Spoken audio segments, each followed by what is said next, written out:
오늘 우리에게 주시는 하나님 말씀은 열왕기하 22장 13절에서 20절 말씀입니다. 열왕기하 22장 13절에서 20절 말씀, 제가 하나님 말씀 봉독하도록 하겠습니다. 너희는 가서 나와 백성과 온 유다를 위하여 이 발견한 책의 말씀에 대하여 여호와께 물으라. 우리 조상들이 이 책의 말씀을 듣지 아니하며 이 책에 우리를 위하여 기록된 모든 것을 행하지 아니하였으므로 여호와께서 우리에게 내리신 진노가 크도다. 이에 제사장 hil기야와 또 아히감과 악볼과 사반과 아사야가 여선지 훌다에게로 나아가니 그는 히라스의 손자 디과의 아들로서 예복을 주관하는 살룸의 아내라. 예루살렘 둘째 구역에 거주하였더라. 그들이 그와 더불어 말하며 훌다가 그들에게 이르되 이스라엘의 하나님 여호와의 말씀이 너희는 너희를 내게 보낸 사람에게 말하기를 여호와의 말씀이 내가 이곳과 그 주민에게 재앙을 내리되 곧 유다 왕이 읽은 책의 모든 말대로 하리니 이는 이 백성이 나를 버리고 다른 신에게 분향하며 그들의 손의 모든 행위로 나를 경노하게 하였음이라. 그러므로 내가 이곳을 향하여 내린 진노가 꺼지지 아니하리라 하라 하셨느니라. 너희를 보내 여호와께 묻게 한 유다 왕에게는 너희가 이렇게 말하라. 이스라엘의 하나님 여호와가 이같이 말씀하셨느니라. 내가 들을 말들에 대하여는 내가 이곳과 그 주민에게 대하여 빈터가 되고 저주가 되리라 한 말을 내가 듣고 마음이 부드러워져서 여호와 내 앞에서 겸비하여 옷을 찢고 통곡하였으므로 나도 내 말을 들었노라. 여호와가 말하였느니라. 그러므로 보라, 내가 너로 너희 조상들에게 돌아가서 평안히 묘실로 들어가게 하리니 내가 이곳에 내리는 모든 재앙을 내 눈이 보지 못하리라 하셨느니라 하니 사자들이 왕에게 보고하니라. 아멘. 자, 회개에 합당한 열매를 맺은 왕 요시야의 이야기입니다. 자, 요즘 인터넷 매체나 또 여러 가지의 책들이 좋은 말귀들, 이 좋은 생각을 이끄는 이 말들이 참 많습니다. 근데 오늘 이렇게 좋은 글귀를 소개하는 이 아주 인상 깊은 말이 있어서 소개해 드리려고 합니다. 자, 신의 시간표라는 제목으로 올라와 있습니다. 자, 미국의 9.11 테러에서 살아남은 사람들 이 중에 가장 많은 공통점이 무엇이었냐라고 할 때 그건 아주 특별했던 무슨 능력이 아니었다는 것을 알 수 있습니다. 건강도 돈도 부귀와 명예도 아니었다는 것입니다. 자, 그러면 그들이 왜 이 9.11 테러에서 누구는 죽고 누구는 살았을까라고 할 때에 그건 바로 우연한 지연, 그 사소한 삶의 잠깐의 이 멈춤이었다는 것입니다. 그 잠깐의 멈춤이 생명을 살렸다는 것이었죠. 자, 평소였다면 아들이 유치원에 들어가서 유치원 그 아이가 첫 들어가는 모습을 보려고 늦은 사람, 또 때로는 커피를 사려고 이 카페에 들렸던 사람, 그리고 이 직원들의 아침 식사를 대신 사오기로 해서 도너츠 가게에 들린 사람, 그리고 이 시계벨이 울리지 않아 늦잠을 잔 사람, 그리고 출근길에 커피를 마시다가 이 커피를 쏟아서 옷을 더럽힌 사람, 다시 집으로 돌아갔다고 하죠. 자, 그러한 일상의 잠깐의 멈춤에 이러한 일들, 아주 사소한 일들이었는데 이 사소한 지연이 생명을 살릴 거라고는 그 누구도 생각하지 못했다는 것이죠. 자, 평소라면 그냥 지나쳤을 고작 몇 분의 시간이었습니다. 자, 근데 그 고작 몇 분의 시간이 자신의 생명을 살릴 거라고는 생각지 못했다는 것이지요. 그래서 갖가지의 이 여건과 핑계로 이 늦은 사람들만이 살았다는 것이었지요. 자, 그렇다면 오늘 우리가 우리의 삶에서 생각지 않은 일들을 맛보게 될 때에 내 뜻대로 되지 않은 좌절, 그리고 내가 여러 가지의 이 여건에 어려움을 겪게 될 때에 내 마음의 엉망진창. 그래서 하필이면 내가 오늘 마음도 힘들고 몸도 힘든데 뜻하지 않게 버스도 늦게 올 때, 그리고 하필이면 이 징크스라라고 여기는 여러 가지의 일들 중에 여러 가지 내가 힘들게 가중되는 일들, 그건 어쩌면 잠깐 멈추라는 사인으로 준 신의 계획표에 있었다는 것이었죠. 그러니까 그 일들은 신이 우리에게 잠깐의 멈춤을 통해서 말씀하시고자 하는 계획이 있으셨다라는 것으로 그 멋진 글귀에 소개된 말이었습니다. 자, 그렇다면 오늘 우리가 하나님 앞에서 모든 순간, 모든 여건, 그리고 모든 상황, 자, 내 뜻대로 도무지 되지 않는 이 힘듦, 또 탄식, 낭망함, 오늘 요시야도 똑같이 그랬다는 말입니다. 자, 요시야가 이 하나님의 말씀을 들었을 때에, 자, 그러면 신명기 율법책이었다라고 할 때 그 신명기 율법책의 어느 부분에 이 요시야가 반응했는지는 말씀하시진 않습니다. 그러나 신명기에는 특별히 27장과 28장에 하나님이 내려주시는 복과 저주에 관한 말씀이 있었지요. 자, 그 분명한 하나님의 말씀을 들었을 때에 요시야는 먼저 19절에 마음이 부드러워졌다라고 표현합니다. 자, 부드러워졌다, 연하여졌다라는 뜻입니다. 자, 회개하기 전 단계가 어떤 상태냐면 마음이 부드러워지는 것입니다. 자, 이전에는 누가 뭐라도 들리지 않습니다. 그저 내 생각, 내 계획이 더 중요할 뿐이었죠. 그런데 그 어느 순간이었는지 모르는데 그 순간에 아니지 내가 이렇게 살 건 아니지, 왜 내가 사랑하는 사람 말도 귀 기울여 주지 않으면서 지금 나는 뭘 하고 있는 것인가, 그 잠깐의 멈춤 안에서 어제까지는 짜증나고 힘들었던 상황인데 오늘은 그 생각이 달리하게 될 때에 우리의 마음이 회개 전 단계 부드러워진다는 것입니다. 자, 그럴 때 회개 전 단계, 하나님의 말씀을 듣기 전 단계, 자, 그럴 때 하나님의 말씀의 씨가 뿌려질 때 예수님의 비유를 통해 보면, 자, 말씀은 모든 땅에 뿌려졌습니다.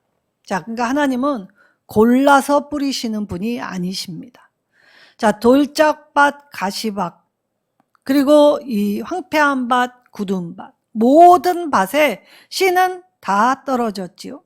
그런데 이 씨가 아예 뿌리를 내리지 못하는 상태도 있고, 그리고 뿌리를 내렸지만 자라나지 못하는 상태가 있습니다. 그리고 자라났어도 열매 없는 상태가 되었다는 것이죠. 자, 그럴 때 씨가 뿌려지는, 하나님 말씀이 뿌려졌는데 그럼 왜 자라나지 못하고 뿌리 내리지 못하고 자라나지 못하고 열매를 맺지 못하였는가? 자, 내가 하나님 말씀보다 앞서 생각하거나 행동하게 될 때에 하나님 말씀이 온전히 자라나 열매 맺지 못하게 되는 것입니다. 그러니까 오늘 본문의 요시야의 모습을 통해 회개는 어떻게 이루어지는가를 우리에게 더 잘 알게 하여 주시죠. 그래서 회개의 원리와 과정을 보여주십니다. 자, 그러면 하나님의 말씀을 들었을 때 요시야는 즉각적으로 무엇을 했습니까? 자신의 옷을 찢었다라고 합니다. 자, 그러니 옷을 찢는 건 외적인 모습이지요. 그런데 외적인 이 모습이 나오려면 마음의 통탄함, 고통과 슬픔, 이 참담함이 있었기에 이 마치 마음을 찢듯 옷을 찢었다라고 표현했던 것입니다. 자, 마음이 연하게 될 때 하나님의 말씀이 들려지게 되면 자, 요시야처럼 하나님의 말씀에 먼저 귀를 기울이게 됩니다. 그래서 믿음은 들음에서 시작되는 것입니다. 믿음은 귀로 듣고 마음으로 믿어, 그렇게 표현을 하셨죠. 그래서 우리는 하나님의 말씀에 주의를 기울여야 하는 것이죠. 하나님의 말씀에 주의를 기울이고 내 온통의 관심이 세상 것이 아닌 하나님의 말씀에 관심을 두게 될 때에 그 말씀에 대한 나의 반응이 내 삶의 자세와 태도로 나타나게 된다는 것이죠. 그때 이 마음이 부드러워져서 요시야가 이 겸비하였다라고 이 19절에 말을 할 때 히브리어 바타카나는 이 낮추다, 항복하다, 그리고 이 겸손하다라는 뜻입니다. 자, 하나님 앞에 항복을 하려면 무릎을 꿇어야 하죠. 무릎을 꿇는다는 건 내가 그 사람 앞에 졌다는 표식입니다. 자, 우리가 이 내 의지를 갖지 않고 무릎을 꿇게 되면 그건 굴욕입니다. 그러나 내 의지를 가지고 무릎을 꿇는 것은 그건 겸비함이라는 것이죠. 자, 세상 왕들에게도 신하는 무릎을 꿇고 나아갑니다. 그것이 예의이기 때문입니다. 그러나 그 왕들보다 더 크신 하나님 앞에 우리가 마땅히 행해야 할 태도는 무릎 꿇음이죠. 더구나 믿는다 하면 낙타 무릎이 되라고 합니다. 자, 낙타는 주인을 태울 때 늘 무릎을 꿇어야 합니다. 자, 그럴 때 이 낙타의 무릎에 굳은 살이 배길 정도였지요. 그러니까 우리가 하나님 앞에 무릎을 꿇는다는 행위는 이 단순히 이 무릎을 꿇는 그런 외적인 모습이 아니라 내 마음을 낮추고 내 상태가 어떠했는지를 하나님 앞에 아뢰면서 오늘 이 겸비하게 될 때 항복, 두 손을 높이 드는 것이죠. 그러면 하나님은 내 항복의 자세에 내 손을 들어주십니다. 하나님은 그러한 자를 기뻐하시기 때문입니다. 자, 그러면 오늘 말씀에서 회개하는 자에게 주목하시는 하나님이심을 알 수 있죠. 왜냐? 하나님이 19절에 뭐라고 말씀하셨냐면 네가 내 앞에서 겸비하고 옷을 찢고 통곡하였으므로 나도 내 말을 들었다라고 말씀하시기 때문입니다. 하나님은 늘 우리에게 관심이 지대하십니다. 근데 어떨 때 큰 관심을 두시냐? 바로 하나님 앞에 내가 죄인됨을 인정하며 하나님의 주권, 그래서 내 인생의 주인은 내가 아니라 하나님이심을 고백하는 자, 그를 기뻐하신다는 것이죠.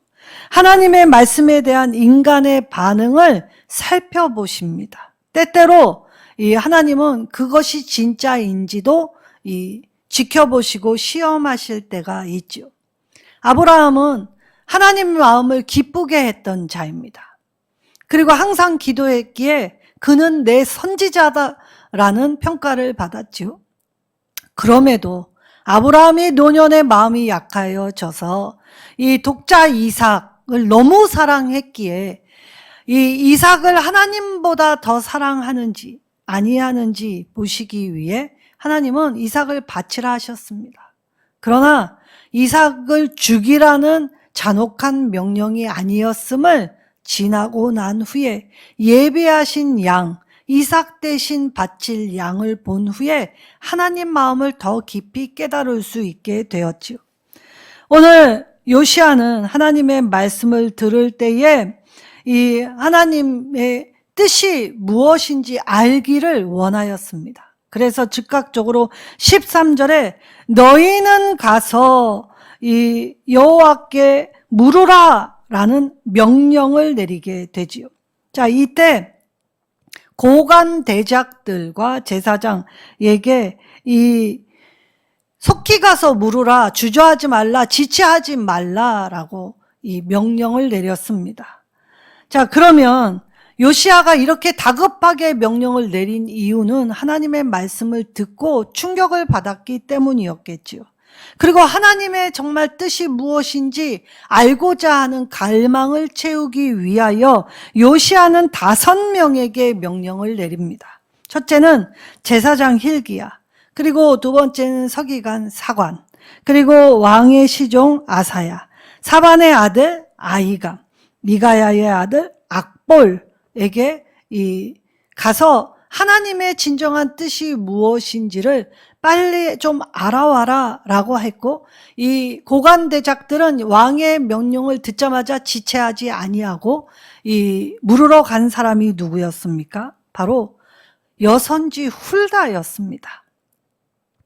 자, 그러면 이들이 왜 이 여선지 훌다에게 물으러 갔는가 라고 하면, 사실 구약 성경에서 여자 선지자들이 많이 나오지 않지만 없지 않았습니다. 자, 그럼 특별히 그 당시에 여자가 지닌 이 권세라는 것은 거의 없지요. 그럼에도 불구하고 왜 훌다에게 물으러 갔을까? 그럼 훌다는 누구였을까라고 할 때 이 훌다는 이 제사장의 예복을 주관하는 살룸의 아내였다라는 것과, 그리고 예루살렘에 거주하였다.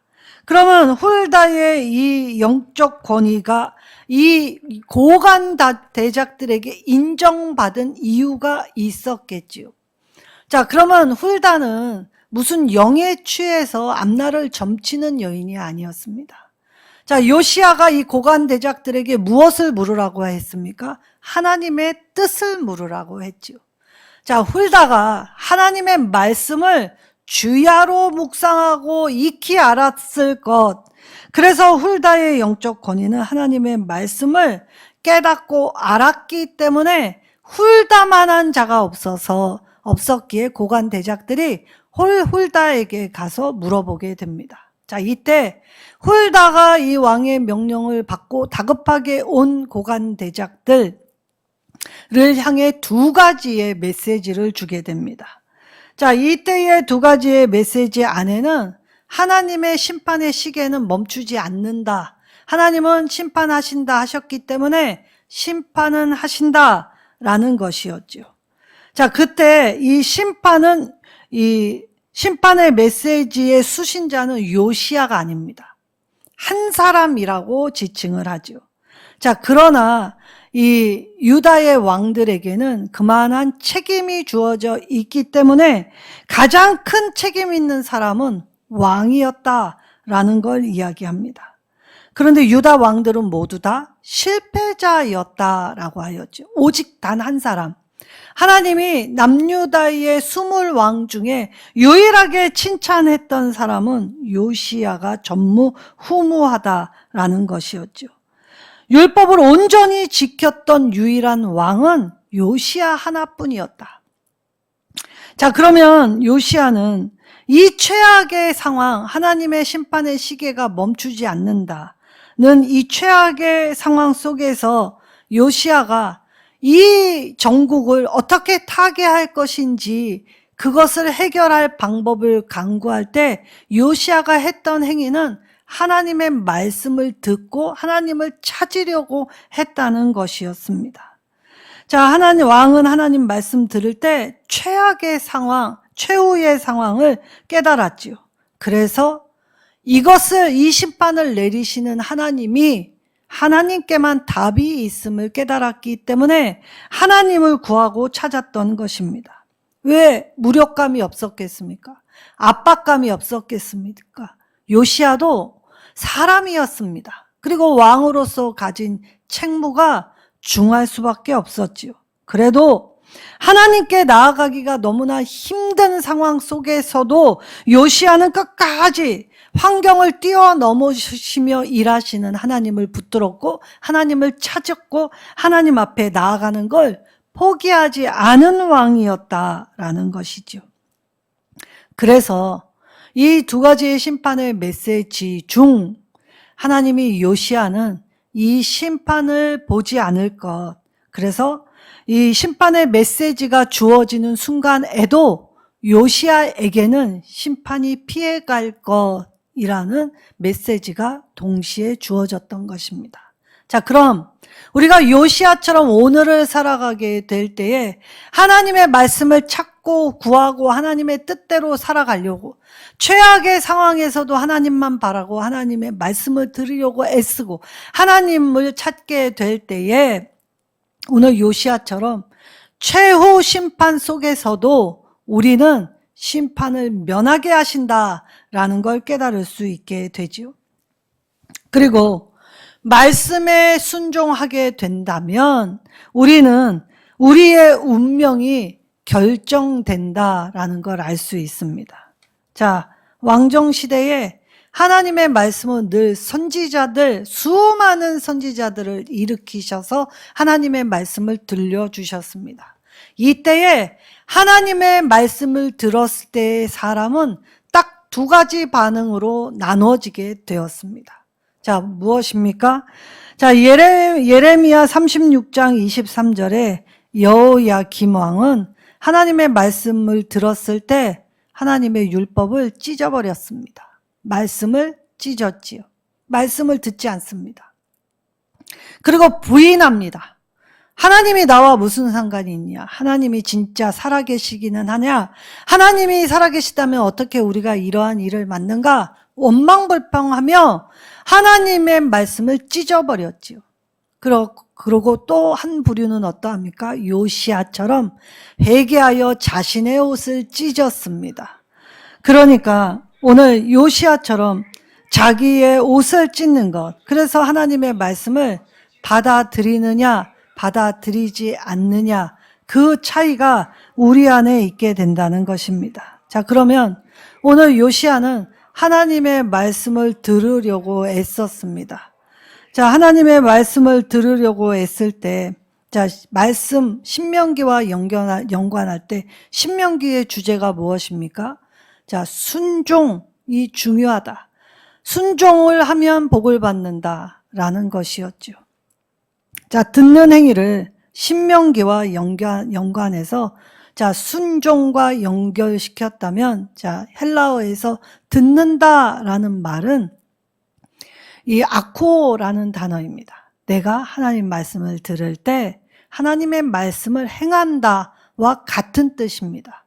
그러니까 듣고 가만히 있는 게 아니라 듣고 그 말씀을 따라 내 삶을 말씀으로 살아내는 삶이 되어야 한다는 것이죠. 그러니까 요시야는 오늘 하나님의 말씀을 듣는 데 머무르지 않고 듣고 행하는 데, 순종하는 데까지 나가기 위해 할 수 있는 모든 것을 동원했다는 것입니다.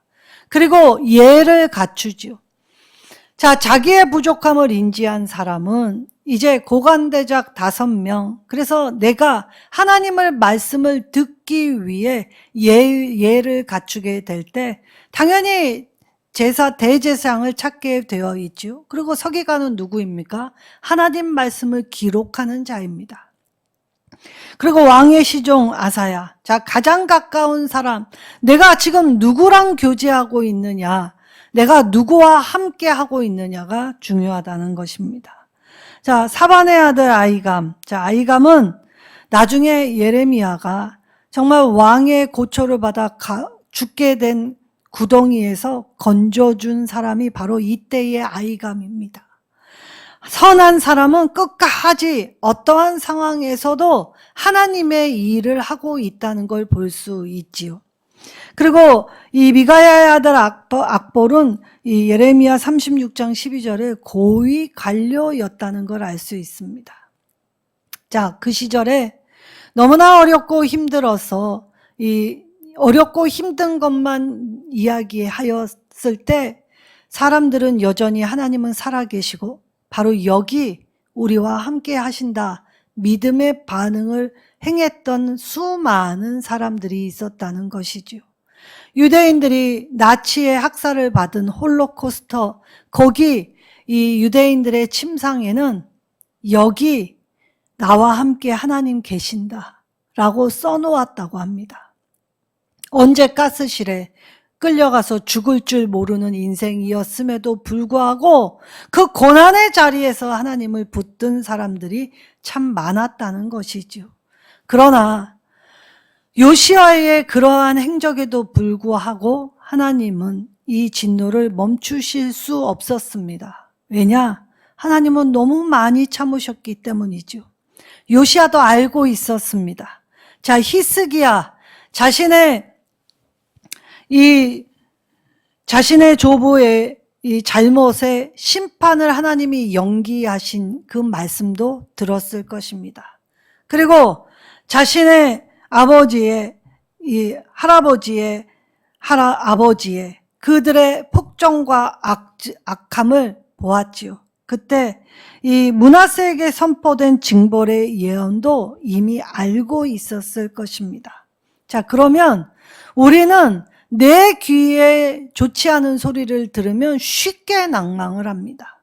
그리고 끝났다 생각하죠. 그러나 요시야는 하나님의 공의, 동시에 하나님의 용서를 구하고 바랬기 때문에 오늘 이 하나님의 말씀 중에 역대하 7장 14절, 하나님은 당신의 백성이 회개할 때 들으시며 용서하신다 약속하신 그 말씀을 붙들었지요. 그래서 주님께 물으라 명령 내렸던 것입니다. 오늘 죄는 사람의 마음에 불안을 심어줄 수밖에 없죠. 죄 지은 사람은 마음에 평화가 없습니다. 자, 죄를 품고 있으면 불길과 같이 타오르게 되죠. 그래서 죄는 이 죄를 올바르게 해결하는 유일한 방법은 이 죄를 사죄해 주실 하나님 앞에 나와 내 죄를 고하는 것입니다. 내 죄를 고하면 하나님이 이 말씀을 통해서 죄인을 깨끗게 그리고 죄인을 구별하여 주셨지요. 자, 그래서 회개의 기도는 하나님의 마음을 움직일 수 있는 힘이 있다라고 말씀해 주셨던 것입니다. 하나님은 눈물의 기도를 들어주십니다. 그리고 잊지 않으십니다. 그리고 하나님의 하나님 되심을 우리에게 알게 하여 주시지요. 자, 우리가 회개의 기도로 하나님의 마음을 움직일 수 있는 능력이 있다는 사실을 깨닫는다면 하나님 오늘 이 땅의 문제를 해결해 달라고 구하기 전에 하나님 내 죄를 먼저 용서해 달라고. 이전에는 내가 죄인인 줄 몰랐는데 방관했고 또 외면했으며 그들을 모른 척했던 나의 죄. 그래서 회개란 내 내면의 변화에서 시작되어 그래서 마음이 겸비하고 부드러워질 때 우리의 외적인 삶에 이어지게 되는 것.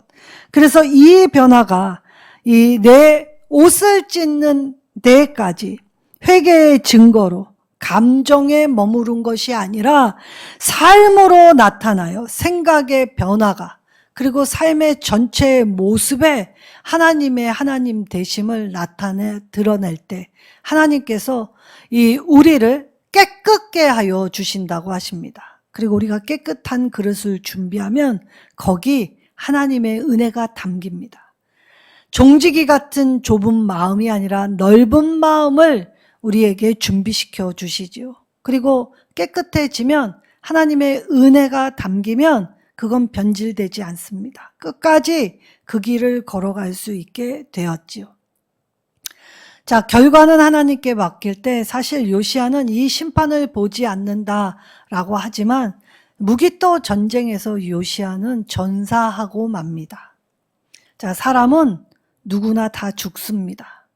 언제 죽느냐일 뿐, 자, 사람에게 정해진 이치는 죽음, 육체의 죽음은 한 번 맛보아야 하지요. 그러나 우리에게는 그 죽음이 끝이 아닌 새로운 시작임을 이미 알게 하여 주셨습니다. 영생은 고결한 것입니다. 하나님이 우리에게 베풀어 주신 은혜, 구원의 은혜, 우리가 거저받았다라고 하여 값싼 은혜로 치부하게 될 때에 오늘 그 값싼 은혜를 우리가 값비싼 은혜로 받으려면 회개, 내 마음의 변화를 받아 내 삶의 모습이 달라지는 데까지 나아가야 하지요. 하나님 말씀을 들었다면 그 말씀이 내 삶에 말씀을 살아내는 삶이 되어야 한다고 말씀하십니다. 자, 회개에 합당한 열매를 맺는 또 이 주님의 오심을 대망하는 저와 여러분 되시기를 예수님의 이름으로 축원합니다. 오늘 주신 말씀 떠올리며 말씀 붙잡고 하나님, 때로는 내 생각대로 되지 않는다고, 내 뜻대로 되지 않는다고 하여도 어쩌면 이것이 하나님의 시간표였음을 깨달을 때 어떤 순간에서도 하나님 멈추라 하면 멈추고 가라 하면 용기 있게 가던 우리가 되게 하옵소서. 우리 주여 한번 부르짖고 간절히 기도하겠습니다.